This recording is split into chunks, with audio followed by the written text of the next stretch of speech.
Welcome to the Gibberpish podcast. Well, our mic may have erectile dysfunction, but we're here to talk Gibberpish, aren't we, Dom? Yes, we absolutely are. And of course, I'm Dom Anderson.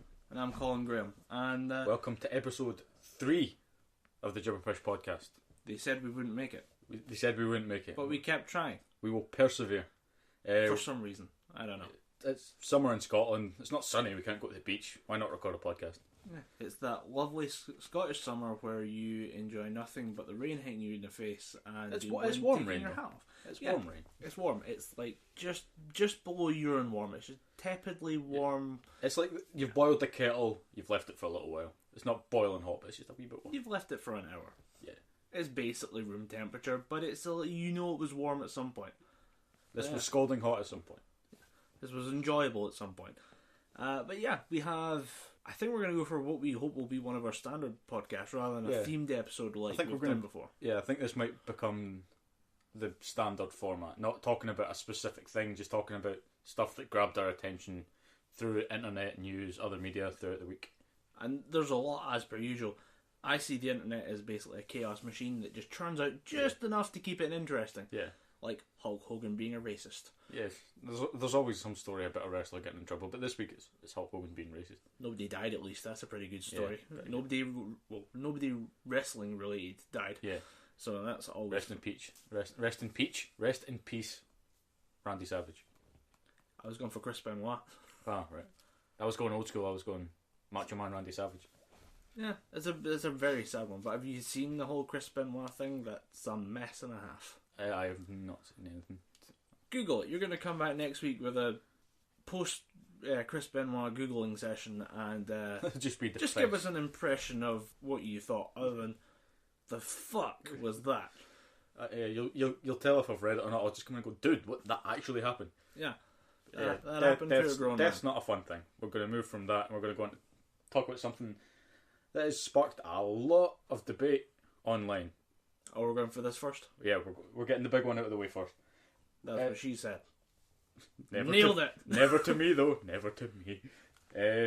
Insecurities aside, death battles, Goku versus Superman 1 and 2.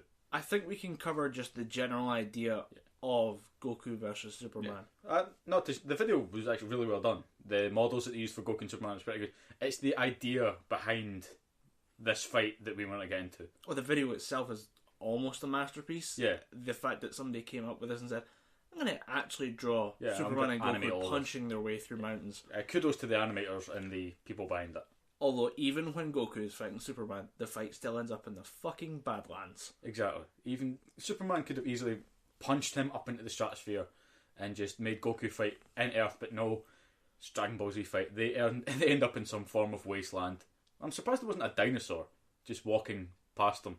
Because that seems to be a thing in Toriyama's work. There's always a dinosaur that walks past the main character. Maybe that's where the copyright line starts, where they go, well, you put the dinosaur in there, that's kind of offensive. Yeah. It's kind of drawing the line there. Yeah, Screw Attack was just, nah, we'll take the dinosaur out there, we don't want Toriyama to sue us. Yeah. So you have the majority of notes on this, so I'm willing to kind of cede the floor to you, sir. Well, we're going to structure this. I'm going to give sort of the facts and figures behind it. Why this fight, even if it did happen, it wouldn't be a fair fight in any stretch of the match. Goku could be on the power level of Beerus or Whis, and he could still not beat Goku, not beat Superman. It's impossible. Superman limits himself in every aspect, because in the early comics, this is post-Infinite Crisis, pre-Infinite Crisis, when he had any power he could think of, any power that the writers could think of. He put mental blocks in his own brain to limit his power, and he could still crack a planet with his fist. I imagine when Superman lets go, it becomes a kind of reality-shattering moment. In I'm not a big DC Comics fan, but it seems the way it's set up that Superman could really fuck up a lot more than just a planet or a solar system. I've seen pictures of him pulling a solar system. Yeah. And I think everyone at this point has seen the picture of him with the Green Lantern construct around him, and he's pulling Earth back into its alignment. I'm talking about whole solar system. He has somehow chained several planets together. Don't ask how. Yeah. And just going, I'm going to save several billion lives by pulling this entire solar system back into a correct orbit around a different star, because otherwise people die. There's just so many ridiculous things that Superman has done. He's contained a black hole in his hands. Just put his hands together, clasped them, and held a black hole until it explodes in his bare hands. Although he did break a sweat. Yeah, he was sweating. He was like, "Oh no, I might not be able to contain all this nuclear radiation." Superman does some otherworldly things, and like I said, he mentally blocks himself so he does not destroy everything around him. Good thing to look up in the Superman. It was the Justice League animated series. There's a little speech that Superman gives that says, "Oh, I live in a world made out of cardboard. Have to be careful that I don't break anything or break anyone." And that's when he fights Darkseid and just levels him, like punches him halfway across Metropolis with a single punch. Then just proceeds to beat the living crap out of him. Darkseid gets so scared that he has to paralyze Superman to stop him from beating the living fuck out of him. It's just, my question is, how then, if Superman is capable of all this, and I don't understand if he's some kind of, where he ranks in the kind of Kryptonian scales of power, like if other Kryptonians are the same as him, but why then did their planet blowing up cause all of them to die except for him and like a few others? Yeah, it's never. Well, whatever blew up Krypton was enough to destroy all of Krypton. Yeah, save for Zod, who was in the Phantom Zone, which is their prison that Superman now has access to through his Fortress of Solitude. Right. So that's why Zod survived. Everyone else that was on Krypton at the time, with the exception of his cousin, Kara Zor-El, she survived. Don't know how. Supergirl never really paid any attention to it. Whatever was on Krypton was enough to blow it to hell. It was a device. So it was annihilation. It wasn't just the planet cracked. Because No, it seems like if the planet cracked and just blew up a little bit, they just go, "I'll just float in space for a bit." Yeah, we can survive.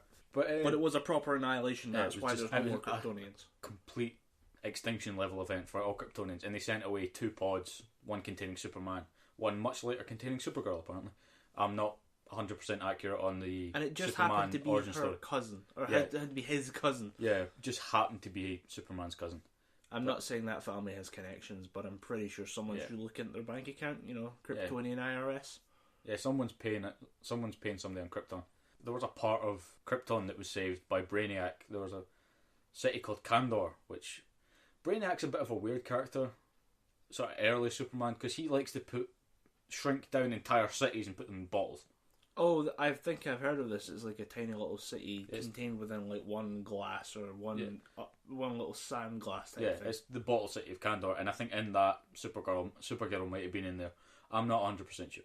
But going back to Superman, his powers are so ludicrous. Pre-Crisis, this is just a taste of his original powers. He could cut up into tiny little Superman sushi, and he could just recombine himself. He could use his super strength to stretch and mould his face into a different face. He had a hand beam that he could fire a mini Superman from his hand, and this thing would act like a little mini Superman with all his strengths, all his powers, all his weaknesses, but he's this big. He's about a 12-inch... He's a conveniently action doll sized figure, and what do you know, an action doll probably came out at the same time. Yeah, and it's just he can fire stupid things and other stupid Superman powers. He could communicate with any form of life on the planet, but then Aquaman came about, so they took that power away from Superman. Main point: Superman's powers are stupid. Then the Infinite Crisis came about, which was when the multiverse, which is why they can justify having about 9 different Supermans, 5 different Batmen. They're all on different planets, all on different verses. The Infinite Crisis is multiverse collapse. Right. A supervillain, can't remember his name, finds a way to destroy the entire multiverse. Basically, the story ends with Flash sacrificing his life to stop this from happening. But in so, Superman loses a lot of his powers. It's a writing way to contain him, make him less powerful. Because I think a lot of people were complaining, Superman's too powerful, he's too boring. If we limit him, give him only laser beams, super speed, super strength, flight, and a couple of other things, his frost breath, we'll give him that. We'll limit him a bit and try and make him a more interesting character. So post-crisis, he was a toned down Superman, but he could still do phenomenal things. Like lift 6 quintillion tons with one hand. Just not even sweating, just pushing it up. Like normal people do squats or push press. He's just lifting it up like that. Sounds like a fun character to read for several decades. Yeah. the staying power of Superman, I think just as a role, Superman is much more fun when you're a kid. Because when you're a kid, you want things to be big. Like, yeah, this guy can break a planet. I want to see him break a planet. But then when you get older, it becomes boring. It's like, whoa, Superman destroyed a planet with his eyes. That's boring. We've seen that before. But I still enjoy watching, ridiculous amounts of violence. My favourite thing about the Warhammer 40k universe is the obscene scale of what's going on. Yeah. Where you can just say, well, I'm not entirely sure that planet's praying the right way, so let's just level it with a virus bomb and then we'll start over again in 100 years. Let's just glass the planet. Wipe it clean, then we'll come back with some new guys and then just repopulate it with people who pray the right way. Yeah. And that's what I like in the ridiculous scale, but I think that it's because it's all contained within one person. If Superman individually was a group of people, I think it would be much better. If these were different people, all with these powers that worked as one team, it would be better because you have a group dynamic. You have interesting characters playing off other characters. With Superman, it's just one boring, solitary individual who his philosophy on justice was interesting at the start because he was willing to do what was necessary, but within the confines of I don't want to hurt humanity. Now with Superman getting bigger and bolder, almost super god level, it's just he has no alignment almost because he can just do whatever he wants. I wouldn't say alignment. He's still a good character. He has no tether.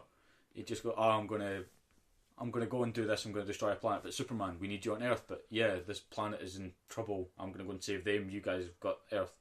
You guys can hold the fort for like 5 minutes while I go over and punch a planet. Yeah, I'm gonna go and beat Doomsday and run away. Is breaking Superman into several different characters your pitch for some kind of Power Rangers / Superman crossover?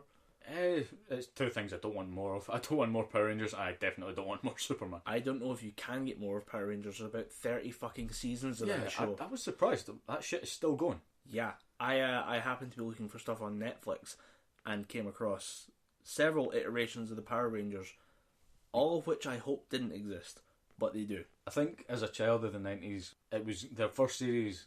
It was good back then. And as you grew up, you hope it kind of disappeared. Yeah. It got swept under the carpet, but then you realise this shit has got staying power. Then you look at... Not unlike Dragon Ball Z. Yes. And Goku. Not unlike Dragon Ball Z. Who fights Superman. Yes. In a thing. We were discussing. A thing on the internet. And we forgot about it and got sidetracked. I knew where I was going. Welcome to Gibberpish Podcast. Welcome to Gibberpish Podcast, where we don't remember what we're talking about all of the time. We'll get there eventually. So, maybe. Superman's powers. Goku's powers, much more limited. He's still incredibly strong in the Dragon Ball Z universe. He can still summon a laser beam and blast it through a planet. Yeah. But it seems more realistic for some reason. Yeah, I don't feel stupid saying Goku's powers are more grounded, even though he can fire ki from his hands and he can turn into a giant giant ape, and he can change. No, they canned that, didn't they? No, they cut off his tail. Yeah, but they've kind of got rid of that idea from all the show. It kind of ended after the Saiyan saga. Well, if you can, they have this thing. If you can be the power of the Great Ape, if you can have the power level of the Great Ape contained in your normal body by going Super Saiyan, why do you really need to go Great Ape? Yeah, but yeah, let's try and go for putting Goku to scale on Superman. Yeah. So Superman, he's got basically all these powers. One man, very, very boring, no one cares. What makes Goku a better character than Superman is he has limits. And the whole crux of Dragon Ball Z is him breaking those limits and overcoming these barriers to beat that saga's villain. His powers come about of him training, him putting himself through intense levels of physical trauma to get this new power level. And in that, we get an experience through Goku of him learning new things. It makes it, in my opinion, it just makes him a better all-round character because it shows us what someone can strive for if we just put the effort in. Superman just exists at this constant level of, fuck it, I'm going to blow up a planet. Superman just has the ability to fire lasers from his eyes. Goku had to learn how to fire beams from his hand. Yeah, he had to learn how to control his own energy and manifest it in one form and then channel it towards doing whatever he needs to do. And the different forms of his Super Saiyan ability, it shows how much work he's put into that and how much effort and training he's had to put himself through Because it's now 3 levels of Super Saiyan, 2 levels of Super Saiyan God. You've got to imagine if he was human, there'd be a few body casts. To say nothing of Kaioken and all that. Yeah, because Kaioken almost killed him. Yeah. Almost Several gave him a things heart have attack. put Goku in the hospital. Yeah. But it's interesting that, you know, Goku's ridiculous, but it seems like he's earned it. Yeah. He's earned his level of strength, because he has saved Earth multiple times. Superman just turns on a UV lamp and goes, well, fuck it. Yeah, Superman just looks at the sun for 5 minutes and just eye-beams force punches someone across a planet, and that guy's dead. That's the end of that episode. Yeah. Whereas Goku trains, or in the case of Cell, he fights Cell, dies, then says to Gohan, you're probably stronger than me at this point. I'm going to teach you how to fight this guy. I'm going to take a backseat. Superman would never do that. If he had, say, he wouldn't have to do that. Yeah, Superman wouldn't have to do that. Even though Captain Marvel is about as strong as Superman, he'd be, nah, you go and do something else. I could use you other places. I'm going to go and punch this guy, and I'm going to get in the papers, because I know this guy Clark Kent. He takes really good photos of Superman. Wink, wink, nudge, nudge. Has he ever done a selfie? Superman? Has Superman ever selfied himself as Clark Kent? He's probably so fast that he can take a photo of him as Superman, then super speed himself to have a photo of Clark Kent next to it, so it looks like Clark Kent and Superman are having a selfie with each other. So just to disprove that Clark Kent is Superman. See, look, I took a selfie with Superman. This guy looks like me. He uses the same hair gel. Yeah, that'd be the worst newspaper ever. This selfie proves that I'm not Superman. A story by Clark Kent, brackets, definitely not Superman. It'll happen though. They've got to run out of stories at some point. I mean, they want to stay relevant. Yeah, so in a DC universe where Batgirl, her front cover regularly is her in the full Batgirl suit, which is not like the proper Batgirl like type Batman suit where it's all body armor. The new one is more her in a pair of skinny jeans, a purple skinny jeans, a purple leather jacket with the yellow Batgirl symbol on it, a cowl and cape, and it's her taking a selfie in a mirror where Commissioner Gordon's walking about the back going, whoa, my daughter is Batgirl. Why did Batgirl need to take a selfie? Selfies, fuck off selfies, no one gives a fuck about you. Ranting about the youngins. Just like Superman, we're really struggling to keep this on track, aren't we? So, another thing about Superman. How dumb is the general fucking population of Metropolis that a pair of fucking glasses can hide Clark Kent's true identity? Who are you? You just take your glasses off. I don't know who you are. Colin doesn't know who I am. I'm fucking Superman. Took my glasses off. God. People in Metropolis, sharpen your shit up. Look at Clark Kent and go, if he takes the glasses off, he looks a bit like Superman. Nah, he's a human. He can't lift planets. Then when they go to the gym and see Clark Kent like doing 200 deadlifts with one arm while he's taking a selfie of himself with the fucking other arm. Do you think it's like that scene in Spider-Man? I think it's Spider-Man 2. That's one with Dr. Octopus, yeah, with Dr. Right?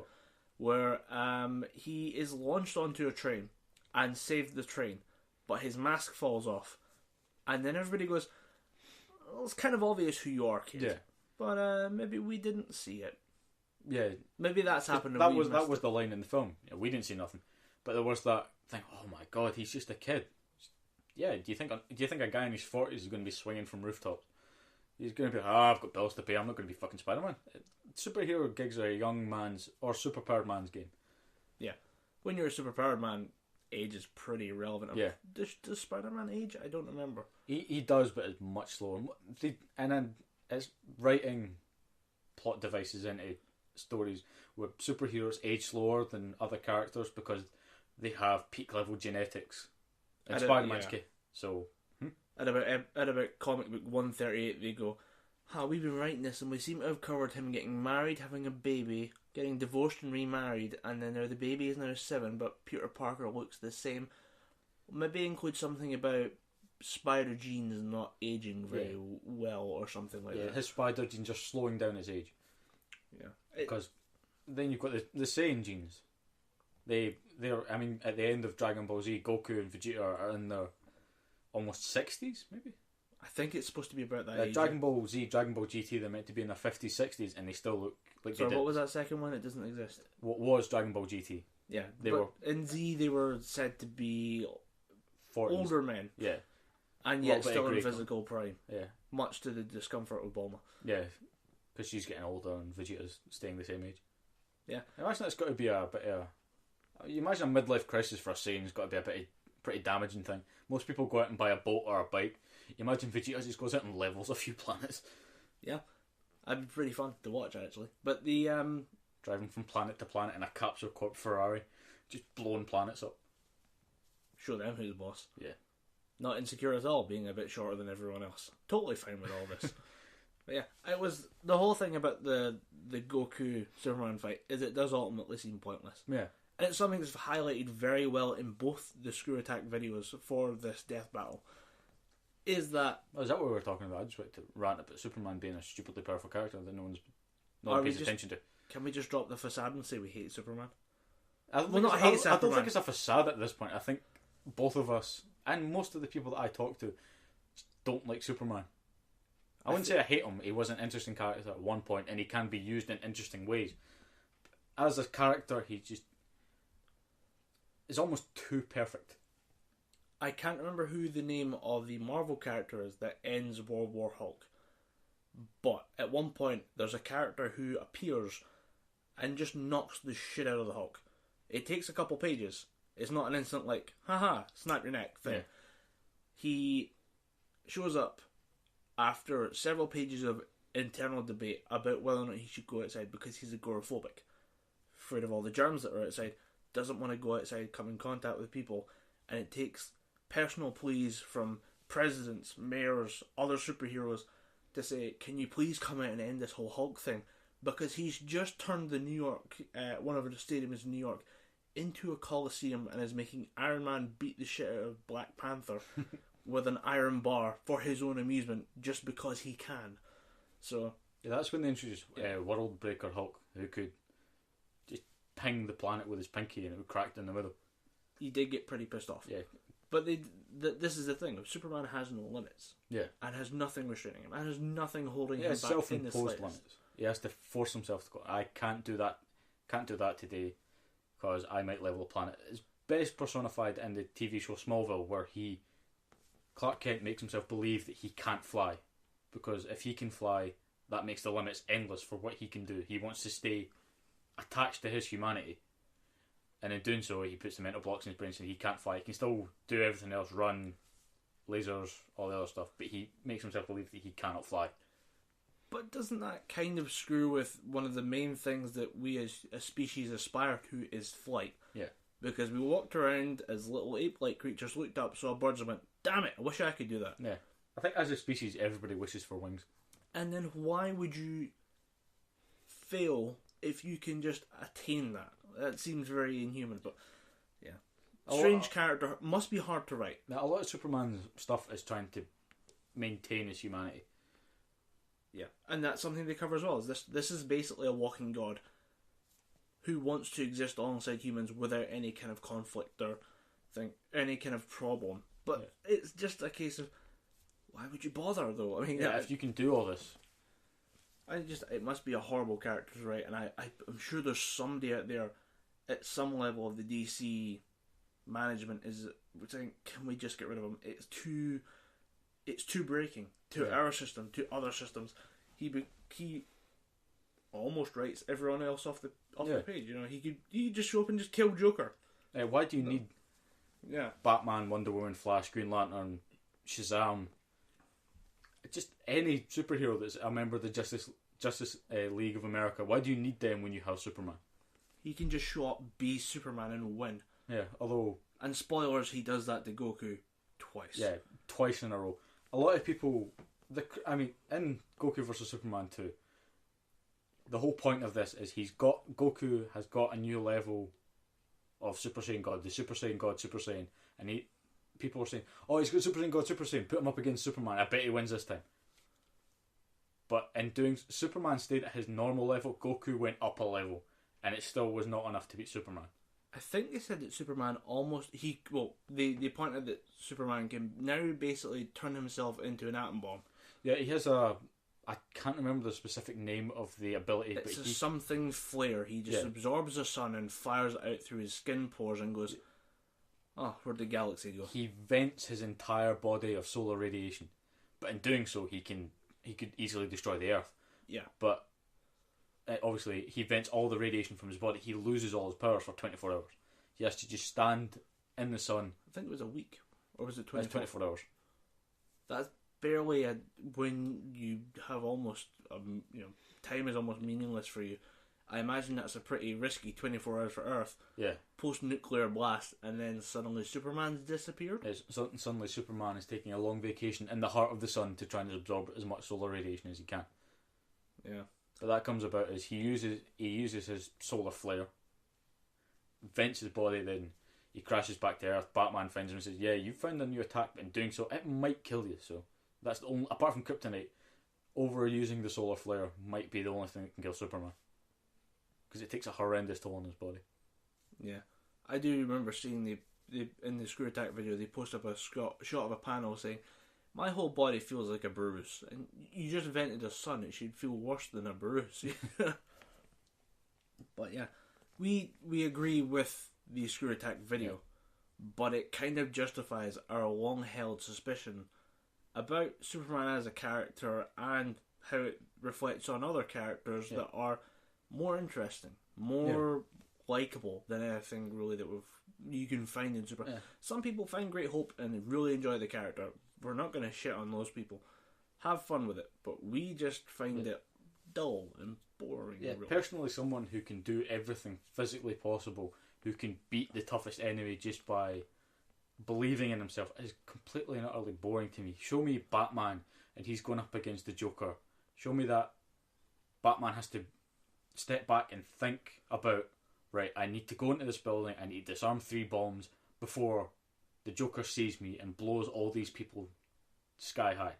Batman has to stop and think, or he gets these human moments of when he's stopping a villain and he gets a reflective moment where he thinks of, I could easily kill this guy, but killing is not what I do. Superman is, as we see in Man of Steel, he's much more willing to snap a villain's neck. Because that ends the villain, ends the problem. Yeah, Batman is more of, I can't kill him because then I become him. If I kill the Joker, he wins. Which is a very big plot point in most of Batman's stories. If I kill him, he wins. Because that's what Joker's all about. He doesn't care who Batman is. He doesn't want to beat him so much as he wants him to submit. He wants him to keep going to the point where Batman messes up and kills someone. At that point, I think if they ever did that in the comics, I think Joker would reveal his true identity and just walk away. And he'd be like, right, I've beaten Batman. Anyone else beaten Batman? Superman, you didn't beat Batman. Fuck you. I beat Batman. He beat you. I'm stronger than Superman. Joker out. Mic drop. Joker out. P.S. My name's Mike. I drive a Ford Impala. P.S. Jack Napier, my real name. Out. Just walks away. I don't like Batman, but compared to Superman, I find him almost very enjoyable. He's a more interesting character than Superman. Just because there's the human element, and that's why I think Superman becomes a more boring character, because the human element is present in the earlier comics, but now there's almost no human element in Superman, which leads him to be more detached from the everyday plight of the other members of the Justice League, who are all of them mainly humans. So Aquaman's complaining that he has tax forms to fill out, and Superman's like, I don't care, Aquaman, shut your damn fish hole. I have a school of narwhals that just will not do their fucking homework. Superman's like, I can deal with them, I could eat some sushi. No, don't kill them, I want to talk to them. I have to talk to the fish people, make them understand better. Aquaman, yeah. As he swims away crying, I'm Aquaman, I'm important. I mean something. I fight pollution. But getting back to the fight itself, another reason why it's not a fair fight, Superman can win any of his battles by doing the same thing over and over again until they physically get what he can just punch a guy repeatedly in the chest until 4 or 5 punches in, that there's a definite mark in their chest. He just hits that mark in their chest and then a big massive hole appears in him. Goku wins all his battles by feeling the battle out, fighting them, going blow for blow, punch for punch, until Goku sees that tiny little weakness in them and he just does a couple punches, then hits them when they're on the ground. Goku almost opportunistically wins most of his battles. Yeah. Because he sees that little weakness, he sees that little error in their armour, and he goes, I'm going to exploit that. Like he did with Pycon, because Pycon did that weird dance, fire, tornado attack. Yeah, the weird tornado thing, and he spots a weakness. He says, you're moving too slow here, I can take advantage of that, I can do something with it. But again, Superman, no weakness, so nothing to really expose. I mean, he hits him several times straight in the face, and Superman just kind of is off. Which is, it's kind of realistic to the whole scenario. I don't see much point in bringing it up again on the... I mean... It is a lot of Goku fans are just going, no, that was unfair. He's totally didn't go into the minor details of Goku and Superman. But it doesn't matter. That's the problem, is that there's so much there that, yeah, Goku does this, and this. Superman just isn't on the same scale. Yeah. Goku is on a pretty big scale in Dragon Ball Z. Arguably the biggest of the scale in Dragon Ball Z. Yeah. With the exception of a couple of the characters. But Superman almost is the scale in of himself in DC Comics. He is the strongest physical presence in the DC universe. And that's what makes him the worst character. Yeah, because no one wants to read a story about God, because God can do everything. Yeah. Superman can do everything. He can revitalise a planet by bleeding on it. He can freeze entire populations. No one wants to read a character that has that much power. He's too big a Swiss Army knife. Yeah, he's got everything. It's more interesting when the Swiss Army knife is partially broken, or is missing some tools. Which is why, and Superman has no character flaws whatsoever. He's incredibly well adjusted. Well, maybe the lack of humanity is a bit of a character flaw, but characters become better characters if they have depth. Superman is not a very deep character. He just peace, justice, in the American way. That is all Superman is when you boil it down to it. Maybe not so much now, because he's not as much fighting for America anymore. He's just, I'm fighting to keep the universe safe. He identifies himself as kind of a galactic guardian. Yeah. And I think that same kind of reason is why I don't enjoy Captain America on paper as much, whereas now they're going into it and showing him as being a very tortured person because of what he saw during World War II. Much more interesting than just bravery, America, and heroism. Let's all have a hot dog after we win the battle. That bores the shit out of me. And that's what I see too much of Superman. If Captain America on every page was beating up bad guys and he was turning to Tony Stark going, hey, we'll go and see these guys at the baseball stadium tomorrow. I'll get the first beer on me. No one cares about that version of Captain America. People are much more interested in the version of Captain America who has to deal with the fact that his love interest is now riddled with dementia and very frail, essentially dying in a hospital bed. People like to see the version of Captain America where he has to deal with all his problems. Because he's probably got PTSD out the ass. Yeah. Because he has to live with the fact that his best friend now tries to kill him. You've seen The Winter Soldier? Yeah. I don't need to spoil that. Well, I'm not going to be spoiling that. His friend now is a villain who's out to kill him. You might turn it around. In Civil War, they'll probably do something with Bucky. He'll probably come back. Yeah. Because there's the side arc in Captain America. Well, Bucky takes up the mantle. Yeah, he becomes Captain America. I think it's in Civil War. The comic book. Captain America dies. And Bucky, when he regains his memories, he's no longer the Winter Soldier. He takes on the mantle of Captain America, but he doesn't wear the Captain America suit that he wore. He makes his own kind of armoured version of it. Because why wouldn't you? It's ridiculous to run on no leather when you can have battle plate running it. You know, you're going up against guys with guns. That shield doesn't cover everything. Yeah. I'm looking forward to several new movies about that, but it's all just part of the bigger moral thing. It does make a more interesting character to have a personality to him. Superman is just a superpowered piece of paper, quite frankly. Just a white sheet of paper. No personality to him whatsoever. And you just rub it in the problem and it goes away. It doesn't He's a magic sponge. He's essentially DC Comics magic sponge. Yeah. Just wipe it. No, look, Desaad is away. Darkseid is dead. Brainiac, he'll die eventually, but not until he gets repurposed into some other thing. Yeah. Brainiac's kind of one of those characters, because there's different Brainiacs. There's Brainiac Prime, who's Brainiac 1, and then there's Brainiacs 1 through 5, and Brainiac 5 is a good guy who inhabits a child's body. Okay. And there's always that little thing, well, if Brainiac Prime shows up, you're going to get turned into a death machine, so he gets shipped off to some god knows where planet. Okay, I'm now interested in Brainiac. Although I just know at some point Superman's going to punch him in the face and make it useless again. Whatever Brainiac is, he's some kind of weird cyborg. He's going to get turned into a pile of scrap by Superman. I say we move on to another subject, because I think people might be getting bored of hearing us say, I don't like Superman anymore. One last thing about Goku vs Superman. A lot of people say the Spirit Bomb would work. It wouldn't, because for the Spirit Bomb to work, they need to have evil in their heart. Superman, absolute good guy, wouldn't work on him. Fusion wouldn't work either. Goku and Vegeta, roughly the same power level. If you double that power level, or something, Fusion quadruples their power level or something, I don't know. Then you had Super Saiyan boost on top of that. Even Super Saiyan God boost on top of that. It still would not be enough to beat Superman. You can add as many zeros as you want, but in the end, Superman just goes infinite. Yeah, you can add 3 infinites on it. It's not going to beat Superman's infinite. Yeah. I do like their explanation of several things in the Superman universe where they explain just how infinite is. Yeah. He's always holding back. That's why this fight would never, ever end in Goku's favour. And then you have the ultimate kind of drop down on the thing is, wouldn't happen in the first place. Except for as a training match, at which point Goku gets shit kicked at him, and you go, oh well then. And then it would just be over. I'll train, and we'll have a rematch, but not to the death. Yeah, well, it wouldn't be a death battle, it'd be a sparring match, but that wouldn't be a YouTube series. Yeah, that would be a pretty... Sparring match would be a pretty shit series. Sparring match sounds like our kind of spin-off to that, though. Yeah. Sparring match. This toaster versus the bath. Who wins? The fish inside, because they're now freshly cooked. Fresh sushi, people. Fresh sushi. No, you wouldn't cook sushi, though. I've never eaten sushi. You should try. Something I've avoided. I'm not a fan of fish unless it's... I'll eat unbattered, like cod and haddock, but... Well, that's what this kind of is, but just not cooked either. I might try sushi. Yeah. It's a new level of laziness on the whole cooking thing. Right.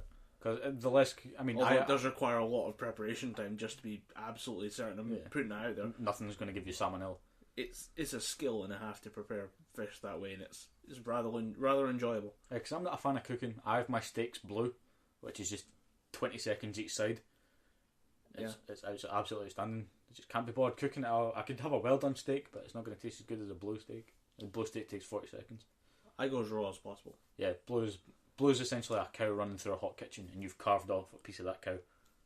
Yeah, it's something I want to try. So next episode, I may not be here due to salmonella poisoning. Yeah, it's due to some form of raw food poisoning. Yeah, it shouldn't be an issue. Just walk it off. Yeah. Rugby tactics, walk it off. Squat it off. Yeah. Squat it off. Gym talk. I was at the gym yesterday, and I've been worried recently about some kind of hernia or some kind of core problem. Have avoided it. I think I've repaired myself enough. Now going back to it, and I can squat more. Nice. This is always good progress. I've been using the isolated machines because they have, at the local gym, they have the isolated machines that you see everyone on, and then they have a squat and weight rack. Had to get that out. Yeah. Yeah. And we're not going to edit that out, we're going to leave that in. Says you. I don't edit the podcast, so I can't say shit. Yeah. I've been going on isolation machines for a while and working the legs, and then coming back to the squat rack and going, okay, I'm not sure how I'm going to handle this. Turns out I'm handling it well, so I'm going to keep trying to progress that, because if you are in danger of a hernia, stop. Yeah. Stop, repair yourself, and then come back to it a couple of weeks down the line. These things take time, although compared to the procedure you have to go through to repair a hernia that's already happened, no time at all. Yeah. You have to sit down and not do anything for 6 months. Yeah. Fuck that. I have things to do. Yeah, I've got shit to do. I can't stay at home with a fucking hernia. No lifting, no... Yeah, any movement, really. You're kind of told not to do it. I've had colleagues with a hernia before. It's horrible. It's really, really horrible. And if it heals itself, it happens a lot to young, like newborns, and it can heal itself as the intestinal walls form properly, or the abdominal muscles form properly. When it happens when you're older, you're not going to heal it up, so you have to get the surgical procedure, get stitched back up, and then lay perfectly still. Just stay perfectly corpse-like still. There was a guy at the rugby club, he had a stomach tear. Yeah. And he couldn't even straighten his back up because of where it happened. He had to kind of keep slouched over just to keep the stitches in place. Yeah. Because he got it sewed back up. He worked for a truck company, and he was either building something or he was putting something away, and he overextended himself and it tore, and he was out for about 6 weeks just to get it repaired. So it's a nasty, horrible. Yeah, it's pretty nasty. But yeah, if you can, that's our free weightlifting tip of the day. Yeah. Don't overextend yourself. Don't fucking rip your own intestines out. Yeah. Take the time to repair yourself properly. I can't stress that enough. You never want to hear about someone horrifically hurting themselves and then having to go back through the process, because you'll lose all the progress you made in the gym or working out. That goes back. If you have to sit down for a couple of months, you have only a couple of weeks, couple of months before you start to lose the progress you've made. Yeah. So after our weightlifting section, which now exists. Yeah. What else? You had something else on your list? Yeah, I have something else I want to talk about. It's as a topic on game developers, or game developers that were prominent back when, maybe early 2000s, early 90s, even before that. Game developers not going towards the traditional publishing ways. We have Shenmue 3, who is still being backed by Sony, but they are going straight to the fans and asking for funding for this game. There is so much shady about this. It's been a topic of conversation on gaming forums and games media for a long while, since E3 actually. Yeah. It still kind of rumbles on. My main sticking point is that they were given floor time at Sony's press conference. He was like one of the big reveals of, oh look, here's this guy you know, and it was the lead developer or the original creator of Shenmue 3 or Shenmue 1 and 2. Here to say that they were going to kickstart the campaign. Now, you wouldn't let somebody on your stage unless you were backing it at this world stage. Unfortunately, due to the terms of a contract that's been signed before the Kickstarter went up, they can't announce who's funded what for this game until it's released, and then you'll see who's in the credits and what studios have been involved. But you look at it and say, that's clearly just being funded by PlayStation. It's over now. The Kickstarter has passed. I think the original asking was 2 million. Yeah, and they got 6 million. Yeah. 6 point something million. They said 2 million would be the minimum. 5 million is where they start to make the game a certain way. But there was a statement halfway through that said, oh, but if you want the game we really want to release, let's try and get it to 10 million. Yeah. Which seems like a shitty move. It's just trying to milk these crowdfunding things for all they're worth. Because we've seen a fair few crowdfunded games kind of being put out there. Because we have Shenmue 3, made by the original developers of Shenmue. Then we have Mighty No. 9, which is from Keiji Inafune, who made the original Mega Man series for Capcom. I'm so glad you can pronounce Japanese names. So am I. Yeah. It's a skill I'm glad I have. No, not taught in our schools though. No. We have educational reform is due. German and who the fuck wants right. I'll come back to this. Who the hell honestly wants to learn German or French in school anymore? Ich liebe Deutsch. I actually do enjoy German. French can go fuck itself. I think we need to... Let's go learn Chinese though. German, okay, fair. It was the first language apart from English that I learned. I can deal with it. I still would have rather to have learned maybe Spanish, Japanese, even Cantonese. I think we'd prefer to learn something different. Educational reform is what we fucking need. Ditch the old boring languages. Bring us in a Spanish, Japanese. Spanish is taught in Edinburgh. Portuguese. My cousins are in the Edinburgh school system, or they were, and they speak Spanish rather than speaking German or French. For some reason, our school taught German or French. Probably because they couldn't get a Spanish teacher. Yeah. Well, there was a Spanish teacher once, but she was a substitute teacher. Yeah. And we missed out on that language, and we missed out on Japanese, which apparently has some very interesting ways of being a language. Yeah. Getting back to the crowdfunding, we have Keiji Inafune with Mighty No. 9. We have, is it Koji Igarashi, who was the inventor of Castlevania? You asked me that, and I just told you I can't pronounce these names. I was more asking myself. I was asking. I'm basically talking to the audience when I ask these. They can't. This is like yelling at the television. They can't hear you. I will yell at the television. You have not seen me watch Rocky 2. I still get the sweats whenever Rocky goes down. I know he's going to win. Do you yell at the TV? Get up, Rocky! Get up, you bum! Get up, you bum! You have people watching you. Yeah, pretty much. I shout at the TV when Rocky 2's on.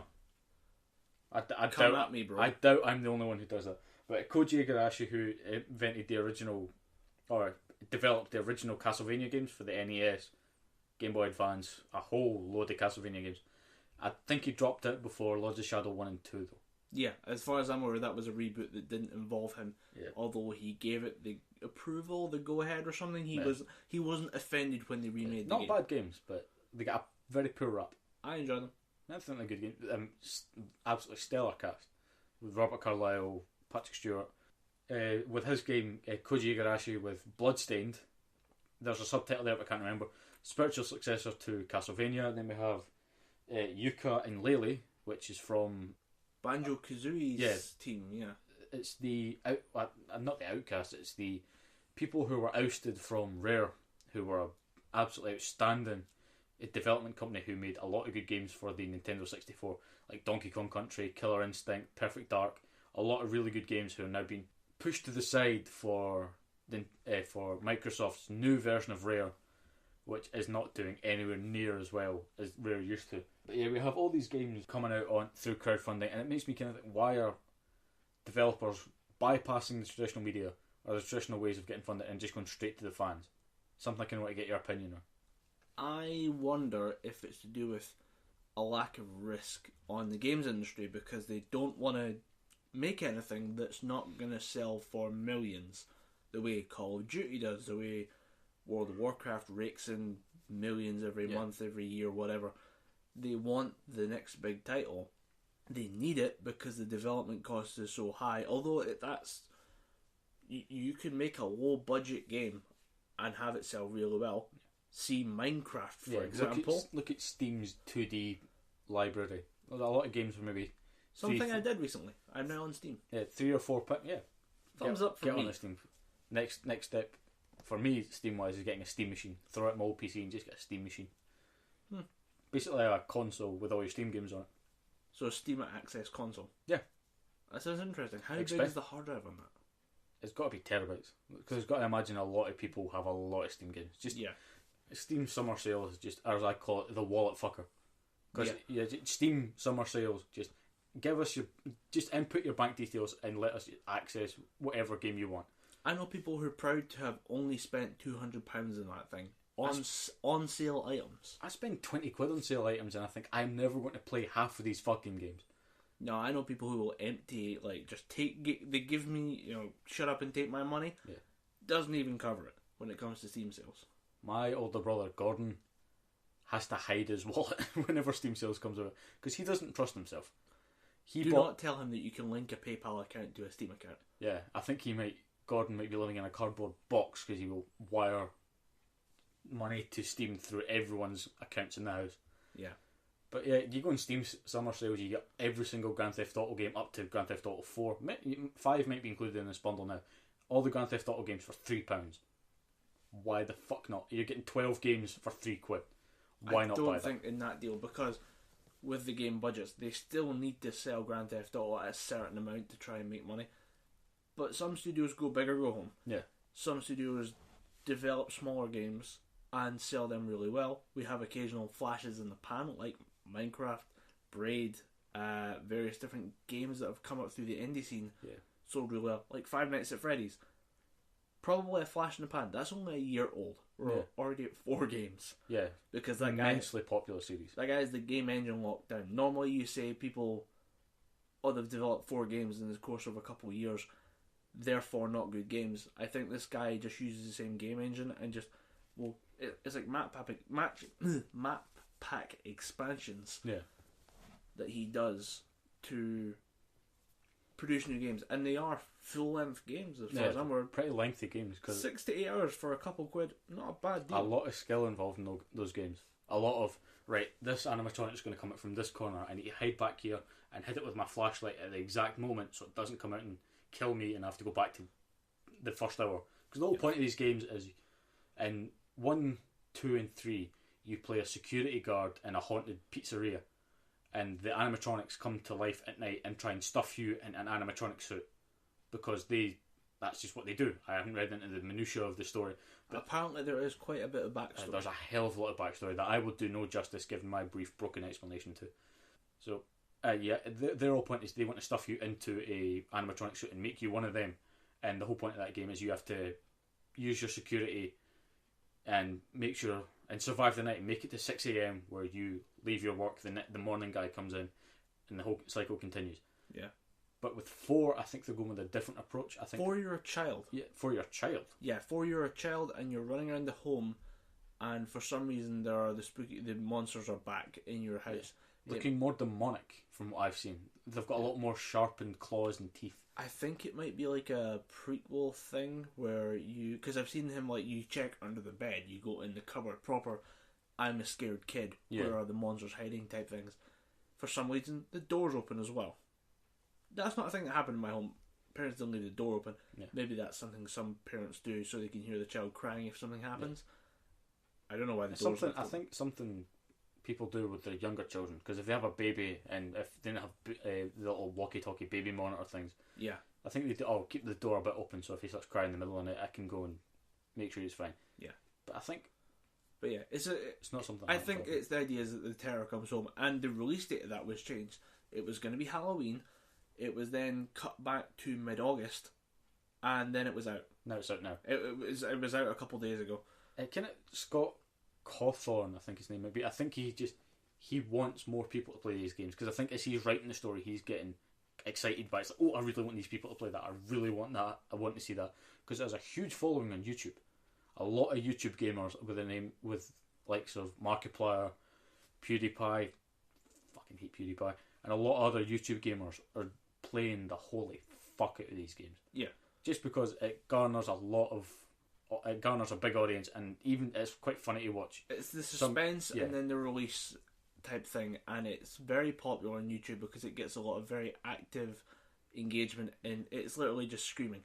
It is quite funny to watch these YouTubers shit their pants and go, "Ah, you son of a bitch." I wouldn't watch a YouTuber for that. I would watch YouTubers play it. If you sat like, I know who's it, the Fine Bros do their like the YouTube reacts to and stuff like that, and the kids react to stuff. If you sat down 20 famous YouTubers or 20 of your favourites, and then just say, well, we're going to film you playing this game, and then we're going to cut it into a best of kind of clip show thing, I'd be okay with that. Yeah. But I don't think I'd watch someone specifically who plays Five Nights at Freddy's. Yeah. It does get quite boring, because if you've watched, I've watched the first three. I've watched Markiplier play 1, 2, and 3. 1, I was like, oh, right, yeah, that scared the shit out of me. And then 2, it was like, oh, you got me again. Then by the time you get to 3, you're like, the fox thing's going to appear in this corner. Oh, it got me.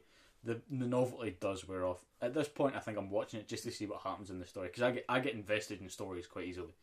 As soon as I hear about, oh right, this guy's the murderer and he killed those 3 kids, and then their deceased bodies rotted away and their souls inhabited these animatronics. Right, what happens next? Why did he do it? I get stupidly invested in stories, and that's why I've kept an eye on Five Nights at Freddy's.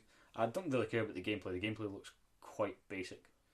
It seems interesting. I might give it a go, although I just don't have as much interest in it as I do other stuff. Yeah. Like I finally checked at Portal, another small game, small dev team, runaway success, but a flash in the pan. I wouldn't really say it's a flash in the pan. Portal 1 and 2 still have huge followings. I mean, Portal 2 is now getting put into the new LEGO Dimensions game. I did see that was coming, but I thought that was pretty cool. Yeah, I just, to be frankly honest, I just want Portal LEGO. Because I'm a child, man. I never really grew up. I like just seeing cool toys.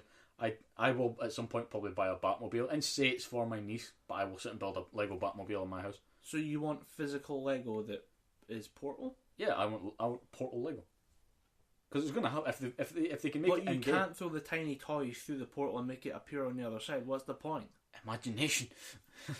No, I just think it'd be pretty cool to have that represented in LEGO. No childlike dumbassness about it. But yeah, I think it'd just be pretty cool to see that.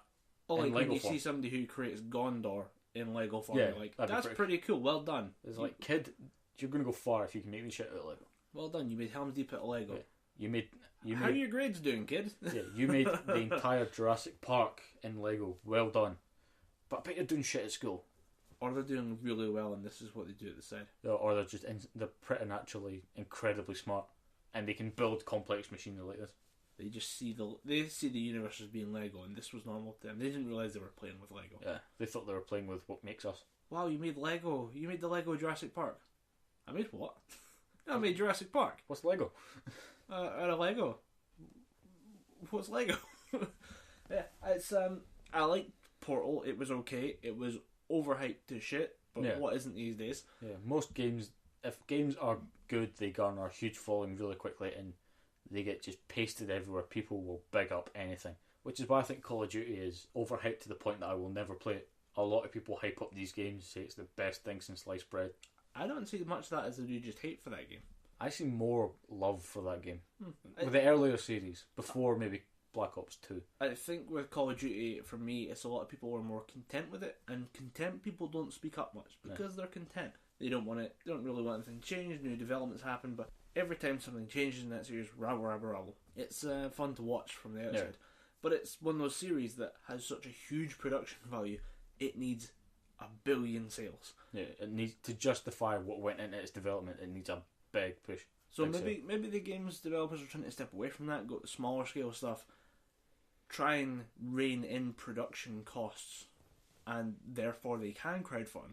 But I think with the crowdfunding, I think people are just, developers are saying, because with the Mega Man thing, a lot of people were bombarding Capcom through their forums, maybe through email, I'm not sure, with messages saying, what the hell happened to Mega Man? You promised us all these Mega Man games, you promised us Mega Man Legends 3, Mega Man Universe, a couple other Mega Man titles that you just didn't deliver on, and then they turned it around on us and they blamed the fans for Mega Man Legends 3 not coming out, saying, you wanted it too much, you badgered us too much, we cannot put as much time and effort into a game if you keep berating us about it. This game is not going to come out and it's the fans' fault. And at that point, I think most people who were Mega Man fans flipped the table, flipped the tables, signed off on Capcom, and had nothing to do with it anymore. I think that's why Inafune went to the crowd saying, right, you just want more Mega Man, I'm willing to give it to you, but you need to help me. P.S. We can't call it Mega Man, but we'll just kind of wink and nod. Yeah, we'll go back and we'll find an original design of Mega Man that didn't make it into the last game. He'll be the new Mega Man, we'll call him. I think they called him Beck in this new one, because all Mega Man characters have little linking titles, because in the original Mega Man his name was Rock and he had a companion called Roll. Rock and Roll. Then there was another enemy, he wasn't an enemy, he was more of an anti-hero who showed up to periodically beat the shit out of Mega Man. He was Bass, and he had an animal companion called Treble, so it's Bass and Treble. Yeah. So they always do these things. So in Mighty Number 9 the main character is called Beck and his female companion is called Call, so Beck and Call. I was hoping that the companion would be called Glenn, and it'd be nuts. It'd be Glenn Beck and just running around going, "Ah, socialism," and blowing aliens in the face. Yeah, shooting weird robots in the face. But yeah, I think with all these new games coming out, I think it's just a way for developers to gauge interest in these old titles by giving them spiritual successors. And I have no problem with games developers doing that, like game creators, content creators doing that. It's when we see studios doing it, that's when it becomes an issue. When a company that has more money than there are people on the earth turns around and says, oh, can you guys prove that you love that thing you say you love constantly? You kind of have to say, look, you guys could put the money up for this and not take a hit.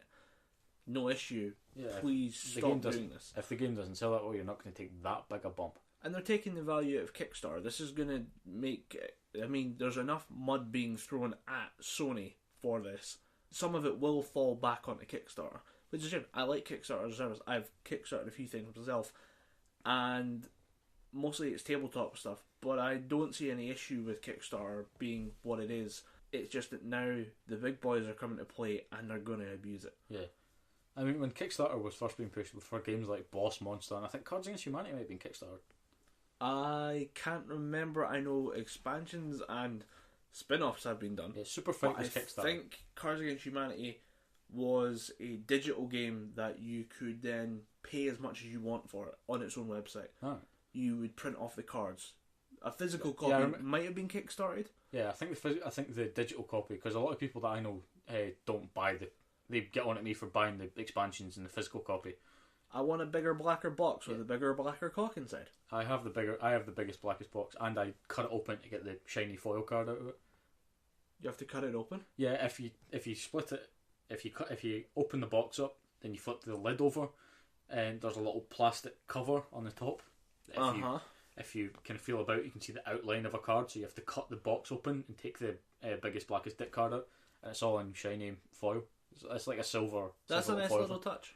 Yeah, but a lot of people have seen so many videos or photos or GIFs on the internet of people going, oh, I've got the biggest, blackest box, and cutting down the middle to try and get the card, and they've cut the card in half. Oh. A lot of people just going absolutely mental because they've spent $20 or $30 on this box and they've cut it open and they've got two halves of a card. They're just desperately trying to glue it back together or sellotape it. Why would you not take your time to fix that and do it properly? You've bought the collector's edition of something effectively. Why wouldn't you treat that properly with not quite respect? Because this is Cards Against Humanity we're talking about. There's nothing respectful about Cards Against Humanity. I mean, you can play an Auschwitz card and a The Jews card at the same time and then say something and then profit. Yeah. And then maybe it doesn't deserve respect, maybe it does. freedom of speech and all that. No, I why would you not pay respect to the collector's edition of something? That seems, maybe it's a geek thing, but that seems really anathema to me. I don't understand why you would do that. I agree with you 100% there. When I got the box open, I knew where it was. I dragged my hand down the box a couple of times, found the outline of the card. I had got a freaking Sharpie. I outlined the card just to know where to cut, because I did not want to cut through this thing, and I didn't want to stab through and cut the box. So I got the bluntest X-Acto knife that I could and just cut an outline and peeled it back. I was not wanting to cut this card at all. I was very gingerly. It doesn't take much work. I have a lot of hobbies where I'm cutting stuff, and you can be fairly accurate with what you're cutting, especially with a Sharpie or a sharp blade or an X-Acto knife.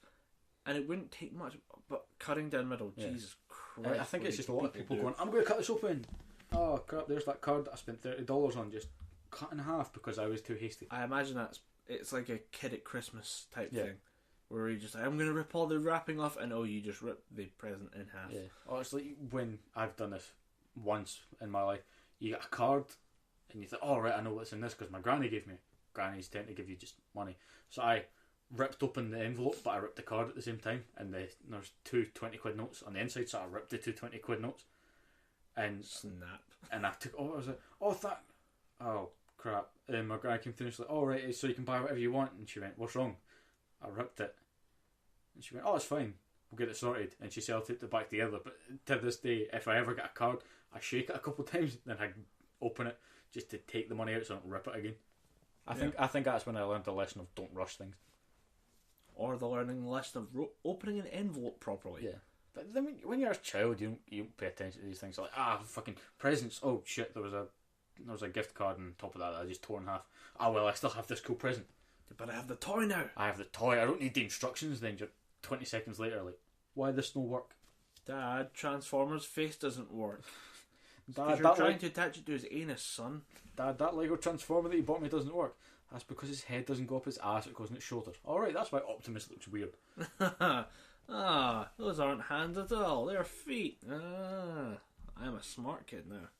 All in all, I think crowdfunding's not a bad idea. It does seem like it's going to get heavily abused in the coming years, months, decades. Days.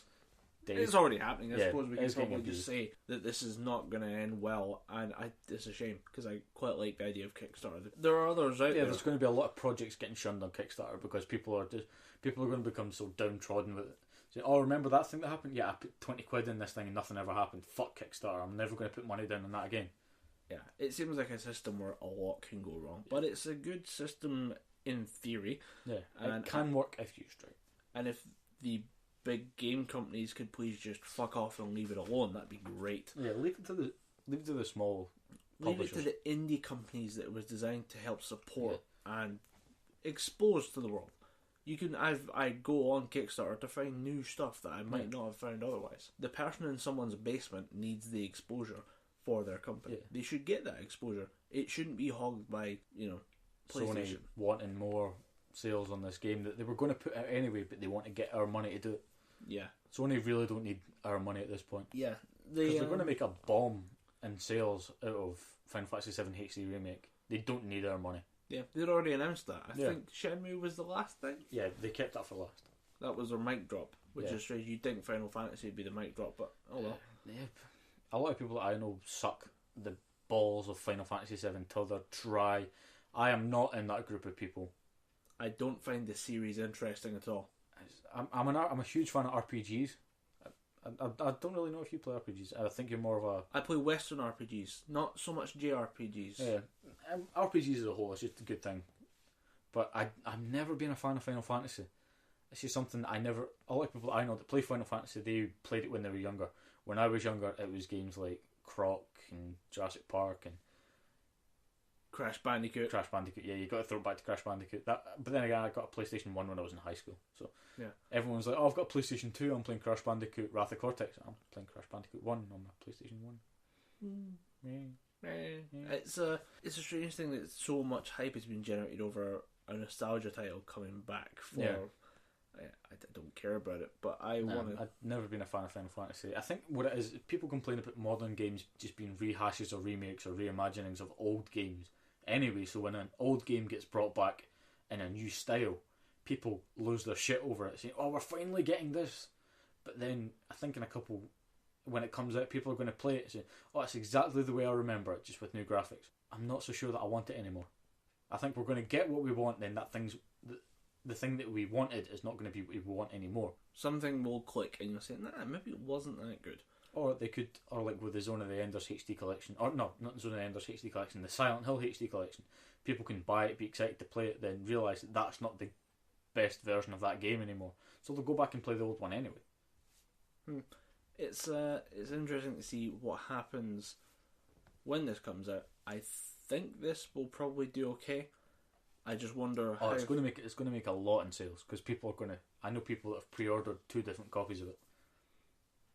You know some strange people. Yeah, I know a lot of people that buy the special edition of a game and they buy the normal edition of a game. Just they can keep the special edition perfect sealed off in a corner to display. I think you know who I'm talking about. Yeah, I do. And they'll buy the normal edition of a game to play normally. Right. Just to have this, because they don't want to break the seal on the other copy to keep it fresh in case they want to resell it. I imagine that can work.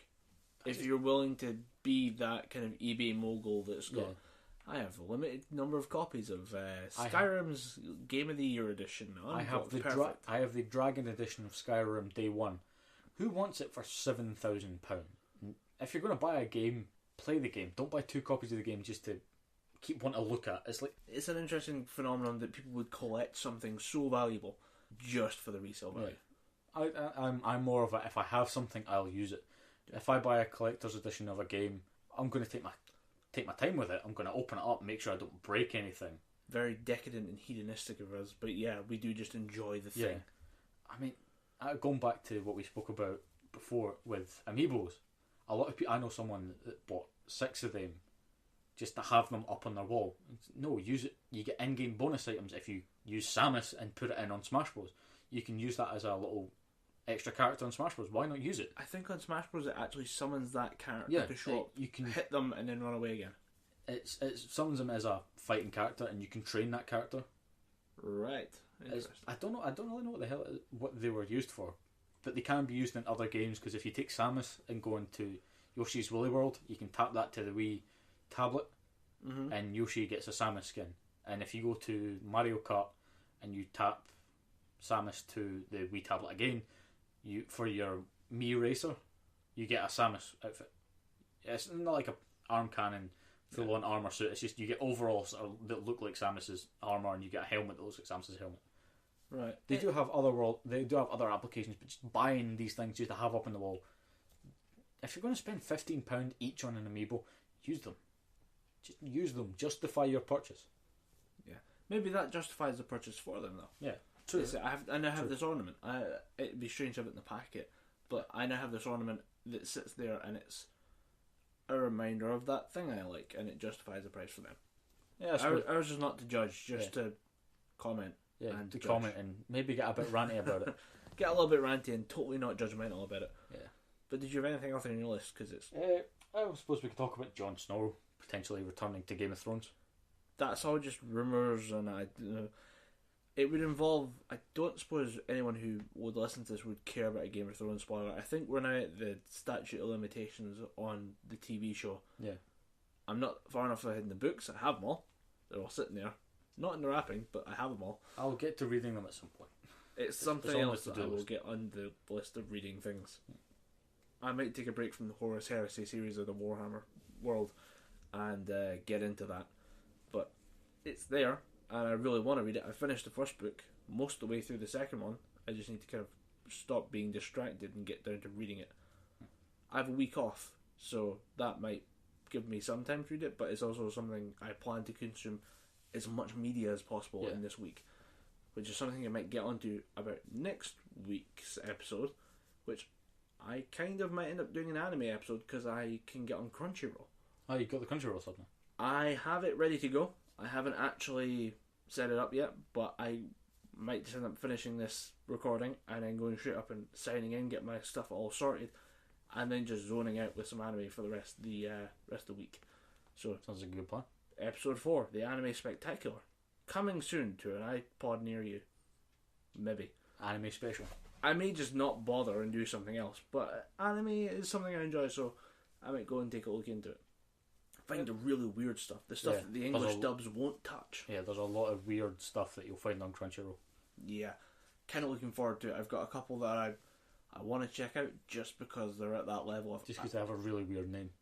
Not so much the name, but there's a lot of stuff on there that I've heard of from other people who are just like, this thing's really weird. I don't understand why this is happening, but it's an okay show, but it has this weird fetish thing that goes on in the background that we kind of try and ignore for the rest of this kind of enjoyable series. But yeah, Jon Snow's return... Yeah, I think it's just rumours just now, but I don't see the point in bringing back a character just to kill him again. Because Jon Snow probably will die again. I think they're better just leaving him dead, leaving the message that Jon Snow wasn't the best Lord Commander of the Night's Watch. I'd love to see it show up as him actually being dead, and his return is just to play his own dead body. Just to fuck with people, that'd be great. Yeah, that's just to show him getting his ceremonious death. Because, I mean, I don't think they actually get Charles Dance to just lie down on a tablet. But oh, they did. Same with Joffrey. They brought the actor back just to sleep with 2 stones over their eyes. Huh, that'd be kind of interesting. If we did that and the entire net just goes, well, now we don't know what to do. Yeah. Because there was an interview with the kid who plays Joffrey, and he said it was great. I got paid 2 full days' pay to just sleep on set. It was fucking outstanding. Yeah. Unfortunately, you had to listen to Mummy and Daddy do horrible things. Yeah. But yeah, it probably was an okay day if you could just sit there. Yeah, credit to him for not getting into the character that much. He was like, they're doing it right next to me. I'd heckle. There's got to be a blooper reel for that. Yeah, there's got to be a blooper of James. I think James Gleason, just going. Jackie Gleason. Jackie Gleason. Jack Gleason. No, it is close. It is very close to Jackie Gleason, as in bam, power straight to the moon, Jackie Gleason. I think his name might be Jack or Jackie. I can't remember. Yeah. But that, if it was me, I'd sit there going, ew. You just imagine him sitting there with his arms crossed over his shoulders with his stones in his eyes, just going, Jamie, hit it for me. Oh shit, that's my mum. Oh shit, you're my dad. Oh! Or just to even see him getting up, rolling off his plinth, going, fuck this is weird. Just walking away. I'm bailing out, this is too weird for me, I'm leaving now. On a side topic of Lannister children, you've seen the finale, I assume. I haven't seen the finale, it got spoiled for me. Like I said, you can feel free to spoil it. Okay. Another one of the Lannister children comes up. The one that went away to Dorne. Oh, the Marcella? Marcella, yeah. I forgot her name. Well done for remembering. Cookie for you. But... Oh, wait, stop the podcast. I want a cookie. I don't have a cookie. You have failed this Shit. You have failed this podcast. Wouldn't be the first time. And... That was a throwback for all you Arrow fans out there. That's one of the taglines that you see in any Arrow thing is, you have failed this city. Oh, right. I do not watch Arrow, so... It's on my to-watch list. Yeah. It's just getting bigger and bigger by the week. She comes back into the series, and it's revealed that she had an idea that Jaime and Cersei were together. That's why they all look the same, and that Jaime is her dad. And they confront this, and it's kind of a nice little scene. Seconds later, she's dead. They just kill Marcella off. Yeah. It is a literal case of, Jaime, I know you're my dad. And they have a hug, and it's the look of relief on Jaime's face. It's like kind of, yeah, this is weird, but I think we're going to be okay. Then they're not okay. It's those fucking vipers, the sand vipers. But they kill Marcella? The sand snakes, sand vipers? Well, I think vipers fits in more with the Dornish. Yeah, the vipers thing. The sand vipers come up, and they've poisoned, and it's been foreshadowed for a long, like they've even almost done it to someone else, just to kind of remind you that they have this kind of, they almost get Bronn. Brann's the cripple. Yeah, and they almost get him, and then they cure him because it's going to look pretty bad if they're the only people in the room and he just drops dead when he's on a diplomatic mission for the throne. So they foreshadow it, and you probably should have seen it coming, and it gets very obvious right up until the last moment. But it's still it's one of those cases of Game of Thrones is not fucking around. No. People you enjoy, or people you love, or people you grow to love will die. And that's why no one is safe for this thing. No. For example, I think it's Tyrion hasn't met Daenerys yet in the books. And it's likely that he probably won't. In the books? Yes. You think it's just to try and hurry up the story? They've made him meet Daenerys. They are rewriting certain aspects of it to change different. Yeah, because they've said that the story, the book story and the TV story, they're going to be roughly the same, but they're going to take different paths to get to the ending. The end point, the winner will be the same, but how it happens will be different. And in some cases it'll be a major way, in other cases maybe not so much. But there are ideas that season 6 will happen before book 6, and then some people say book 6 might make it out in time. Because I think Game of Thrones has like an April-May release. Yeah. The book could be March. Could be. It all depends on writing and publishing. Yeah. Because he bringing it back to Sharknado, George R. R. Martin gets killed off in Sharknado 3. He's in Sharknado? Yeah, he's in Sharknado 3, yeah. Interesting. I didn't know he was a thing in there. Yeah, they brought him in. Because why not kill off that guy who kills off everyone just for sheer publicity? Yeah, just as a tagline in that film of, remember George R. R. Martin? Remember who he killed your favourite character, Robb Stark, and every other character? We're going to kill him. We're going to send a shark into his house to just fuck him up.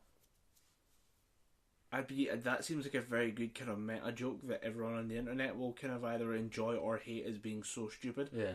I'm totally down for it. I can see it being pretty funny just to see George R. R. Martin. The way I see them doing it, he'll be sitting writing book 6 and he'll be like, finished. I'm going to take this to my publisher right now. And then the shark comes through, smashes his hard drive, annihilates him as well, and then just bites his head off and then just swims away. So you went hard drive. I think George R. R. Martin. I think him quill and ink writing or sitting with a typewriter. I've seen video of him. He was interviewed for... Oh no, it was the Last Week Tonight with John Oliver. And they were doing a special on Dr. Oz, who is a TV physician, one of those kind of health health advert might be the right word for it. He's supposed to advise and give you the kind of, here's dietary control, here's this thing. So he's kind of like the health version of Dr. Phil.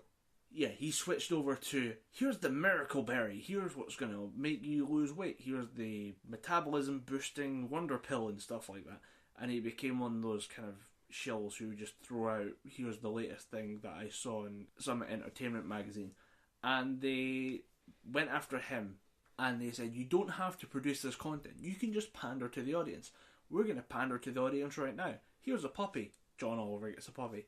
Here's a quick interview with George R. R. Martin about the next Game of Thrones book, and it cuts to him with what is probably a television screen the size of the one here, which is about 48 inches, just covered in text. And that's how he writes, is a giant keyboard and a giant, huge monitor to write on, as well as several other monitors as well, just to view other things on. But he has a huge writing setup, and I imagine it's probably pretty well set up for whatever he wants to feel comfortable. He has been writing for a while now, because Game of Thrones came out well before it got picked up by mainstream readers. Yeah. It's been out for a while, so you imagine he's toyed with a few setups, and this is what works for him. Yeah. Just a massive monitor, so he can go back. So he's having to scroll, because it's probably a big thing for him to scroll, and he can go, alright, if I look at the top left corner, I can see what I wrote there. It's actually to do with text size. His text size is pretty big, and it's also in reverse, so we normally have white and then black. He has black paper, white text, which is quite good actually. I think it's to do with eye strain, because if you ever looked at something that's white for a while, it's very painful to look at anything else, whereas if you have black with white letters, much easier. Or the clip I saw was black text, maybe black more comfortable page, and then white text, which I prefer to write like that. I think that's quite a good way of writing. Kind of turns it into like an old school monitor where you'd have like the black screen but then green text on it, but bringing it back to DOS era. Slightly less painful on the eyes than fluorescent green. So, do you want to talk about Sharknado? Because I happened to have been browsing Netflix and saw Sharknado 2 was up there. Not really, to be honest. I kind of wonder if I should delve into those films at some point.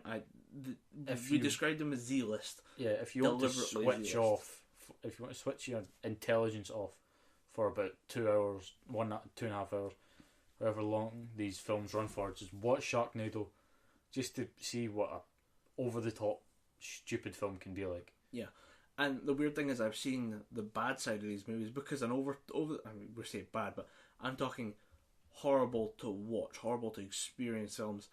in that you can have a dumb action movie about sharks being thrown around, and smashing at people's houses and biting people, and then people chainsawing the sharks while they're in midair and have a great blast with it because you're completely hammered. And you can make those into good, enjoyable films as goofy fun. But then you have people trying the same formula and it not working. My prime example of this is the film Bear, which is horrible. Genuinely. I've never seen that film, but it sounds amazing. It's not. It's not even dumb fun. It's just dreary. It's 4 people stuck in the woods being attacked by a bear for fairly, you're in the bear's territory reasons. Yeah.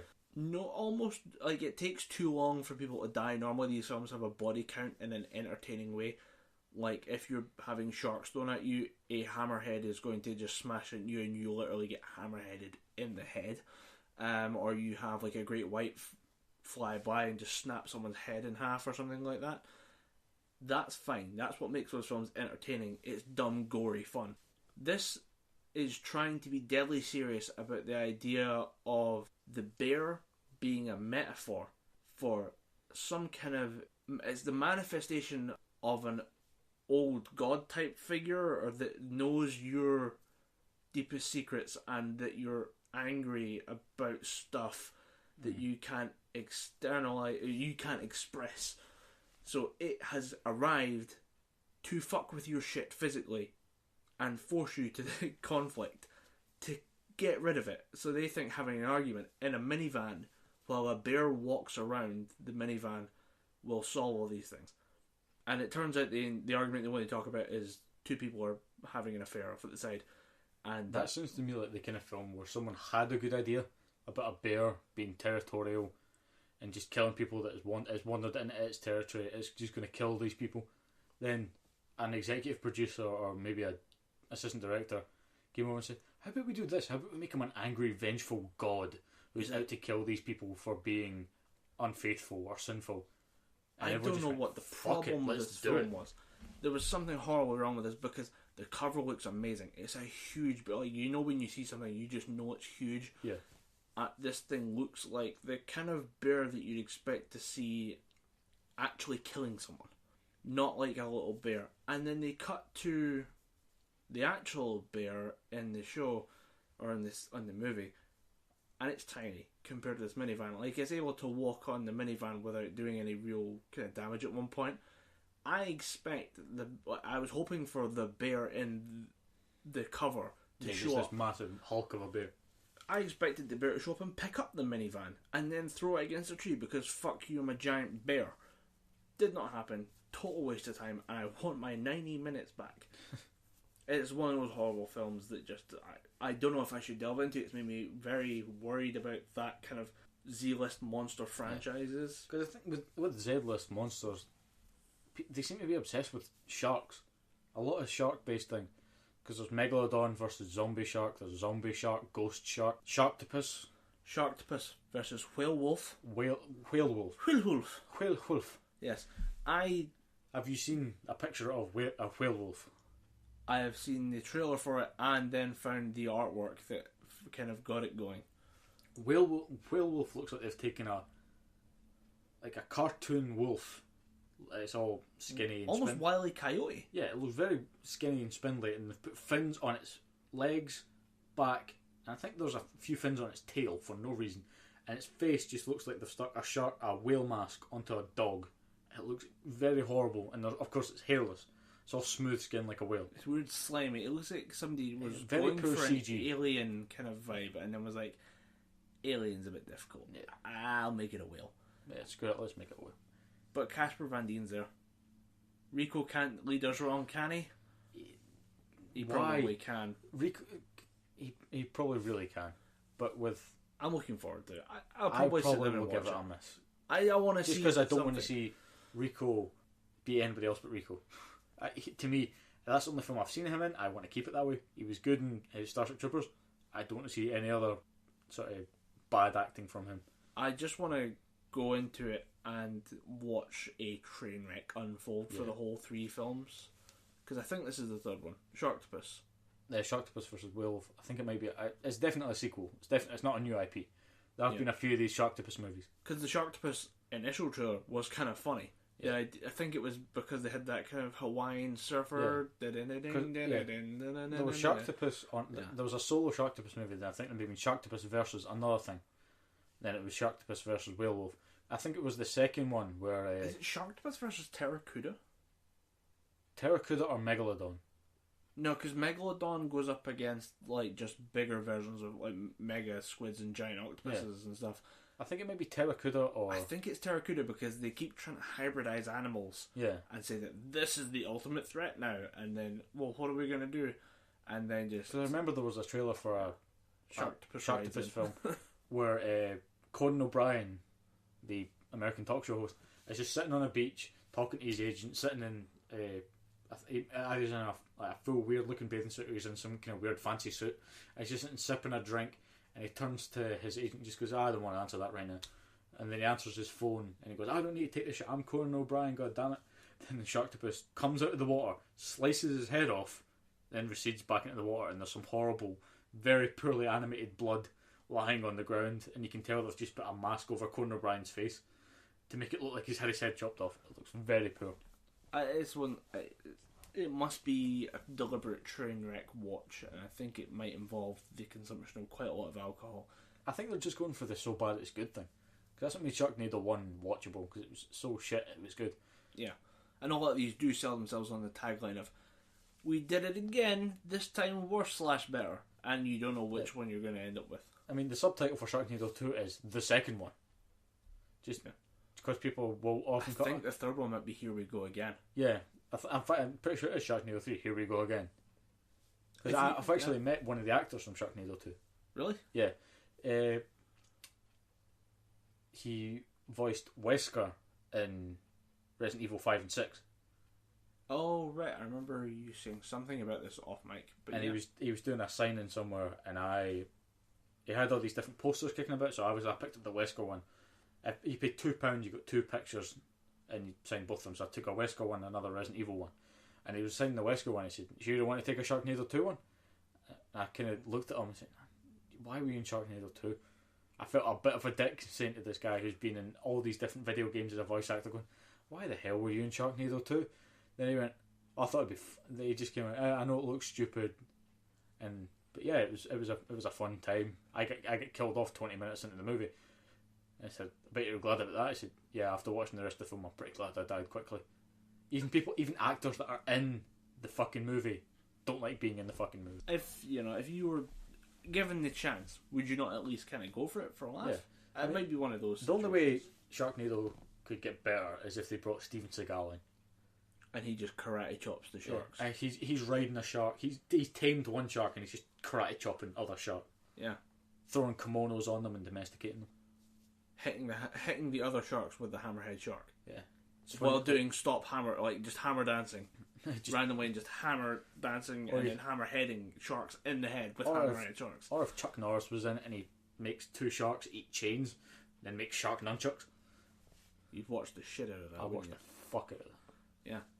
And it'd be a train wreck, but you'd love it so much for all the wrong reasons. Yeah, for all the wrong reasons. But that's the whole point of these films. This is not meant to be your favourite film. It's just meant to be something stupid and fun that you walk away from going, "Man, that film was so fucking dumb." I'd watch it again just to see how funny it is. And they're not meant to be funny, but they turn out to be funny.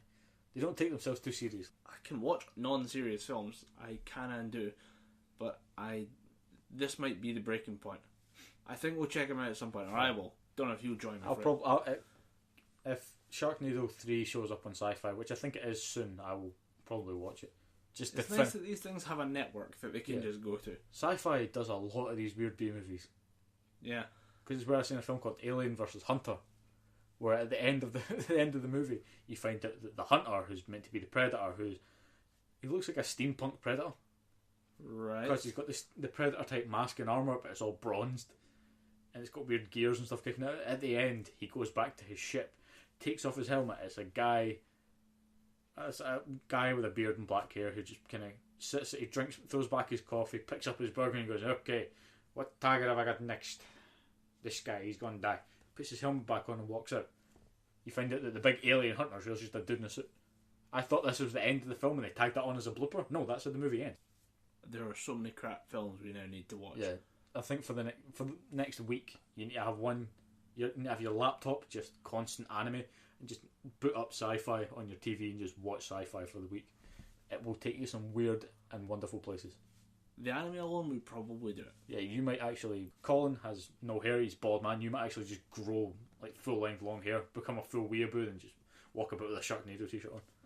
I think that might full weeaboo. I think that might be the full effect of watching too much anime and sci-fi. They might fuse and make you a strange person. As I'm off, I don't intend to see many people. Just to kind of isolate myself, hide off, watch crap stuff on television. If you've been working for a while, I think you just need to switch off. Yeah. Hibernate almost. And the obligation, of course, is to just see if you can kind of grow a beard if you don't have a beard like Dom, who already has facial hair that he's growing in. I keep shaving mine off and wondering, I wonder what happens if I just let it run. So, in a week's time, we'll sit down and laugh at the fact that I can't grow a beard. So, yeah, that'll be on the next episode. That's one question I hate getting asked. Yeah? Just, how do I get a cool beard like yours? Fucking grow a beard. I can't tell you what exactly is going on in my face. Be the beard. Just be the beard. That's all you need to do. Grow a beard. Just what I usually say. Stop shaving. That's how you grow a beard. Stop fucking shaving. Oh, do you know do anything special? No, I just let it grow. There are so many theories, and the problem is that science has bigger things to solve. Yeah, they've kind of left the beard growing and how to actually get the hair to grow. We're kind of going to work on cancer for a bit. We're going to prioritise some stuff like this AIDS. Hipster douchebag from Chicago, he can figure out how to grow a beard himself. Yeah. We're not going to give him any scientific backing. So it's a weird thing of we're fishing through the old wives' tales of, just shave against the grain, which I think actually does work. I think I've heard good results from that from different people. Sometimes it comes down to genetics, sometimes it comes down to different things. I know some people that just physically cannot grow a beard. They shave. If they do get some stubble and think, right, I'll shave this, it'll grow back in thicker. And they've never been able to grow a good beard. They grow a fairly decent moustache. Yeah. Like pretty decent moustaches, but they can't grow beards, like proper full beards. For some people it's an age thing. Like you keep shaving, you keep taking off the top layers, and then at 25, 26, suddenly like the beard comes in. Well, that's definitely what happened to me, because I had the kind of chin strap beard at the age of 17. And I shaved that off and it started growing in thicker. And I think it was by the time I was in college for the first time, or maybe started working at the age of 20, it just came out, just erupted, and I had a pretty decent beard. Yeah. But more beards, more anime, and more crap films will be on next episode of Gibberpish Podcast. So I think we'll end this one. Yeah, we'll end it on beards. End it on beards. I'm sure there's other bearding podcasts. Yeah, because beards are having a bit of a comeback. A lot of people shied away from beards, saying they were nasty, disgusting looking things. A lot of people are supporting the beard now. I'm going to say the hipster thing of saying I've done it before at school. I've had a beard since high school when no one liked beard. Yeah, it was weird the amount of, nobody was willing to grow one, so nobody actually grew one. It didn't look good as well. Yeah. You had people like David Beckham, Cristiano Ronaldo with the smooth skin, and then suddenly beards came back. But we could actually talk about the theory behind why beards are coming back next episode. Yeah, because it's really, really funny, the overthinking that goes into this. Yeah. But we'll save that for the next episode of Gibberpish. Yep. So episode 4 of Gibberpish Podcast will be next week. And as always, I've been Dom Anderson. And I've been Colin Graham. And you've been listening to us talk complete and utter Gibberpish.